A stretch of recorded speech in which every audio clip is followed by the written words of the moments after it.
Republicans are no longer trying to hide their total lack of a health care plan and their desire once and for all to kill the ACA tax credits, meaning more than tripling America's health care costs for too many Americans. What we anticipate going into the first quarter next year is possibly in a reconciliation package or in regular order as standalone, ideas just like this. We have a long list of things that we know will reduce premiums, increase access and quality of care. And that's the Speaker of the House. The House set to vote on another Republican health care proposal today as tensions are growing on Capitol Hill, reaching a boiling point over extending subsidies from the Affordable Care Act. They set to expire in 2 weeks' time at the end of the month, the end of the year.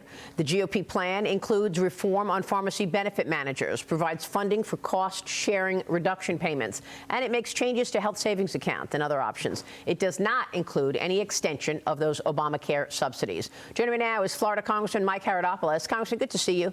Thank you so much for being here. Now, the Senate already rejected a GOP plan without the subsidy extension. How do you think this plays out? Will you all leave for the year with no change to the health care situation?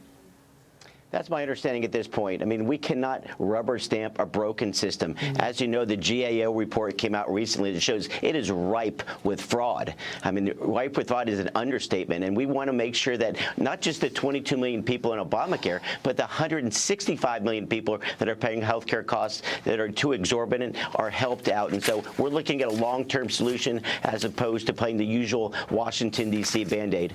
Ashley, I know the Democrats are trying to make lots of hay out of this, but do you think this is a serious concern for Americans? How significant is this for the Republicans going into the midterm elections, in your view? Ashley Davis. Yeah. Hi, Congressman. I just really think it is an issue in regards to messaging. They've won the messaging war on this. The Democrats have. The Democrats have.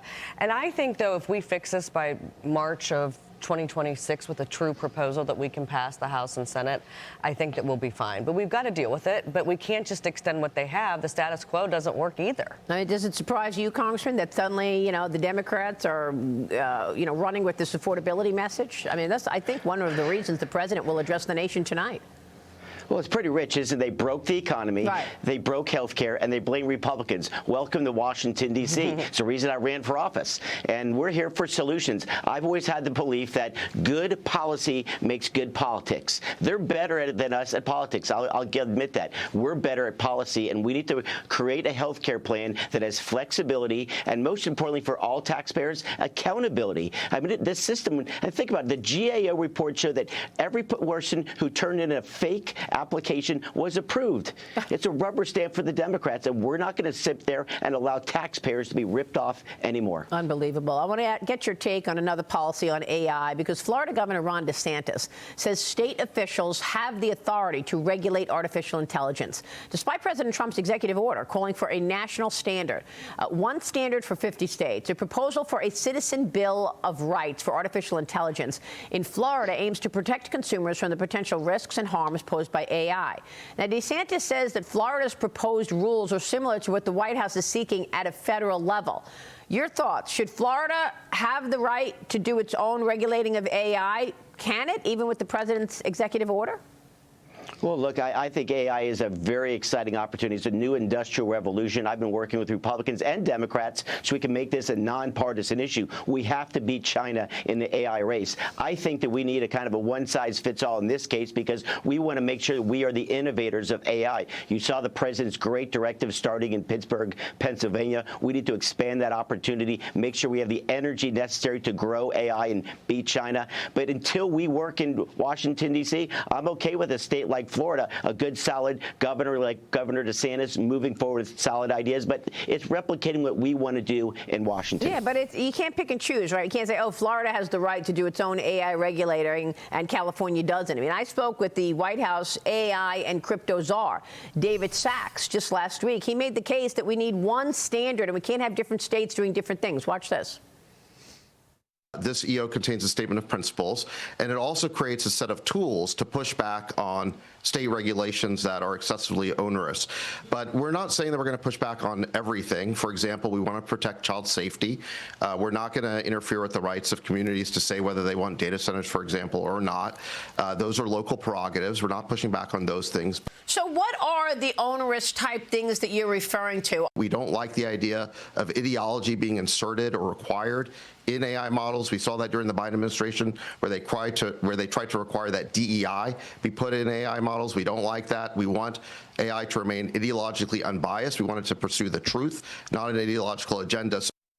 Now, I understand that Florida is not going to be ideological against the White House, but still, I mean, what is Ron DeSantis trying to do here?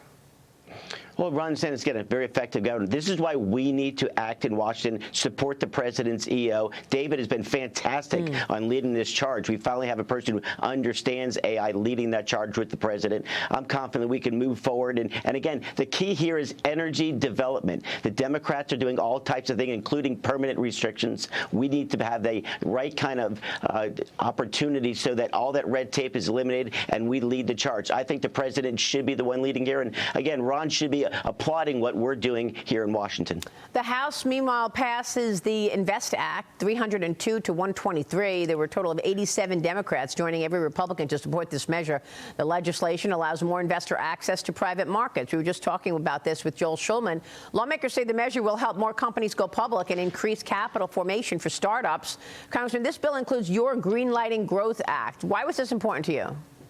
It is absolutely important that we actually remove red tape. I was a small business owner myself. We know that all that red tape inhibits small companies from becoming more successful. We want to make sure they can compete with the big boys. This removes a lot of that red tape, bureaucracy, if you want to call it that, and we make America the place to invest. Your previous guest just talked about the trillions of dollars being invested in America by removing this red tape, having a successful Secretary of the Treasury, which we have, and of course the ultimate negotiator in Donald Trump. America is poised for success.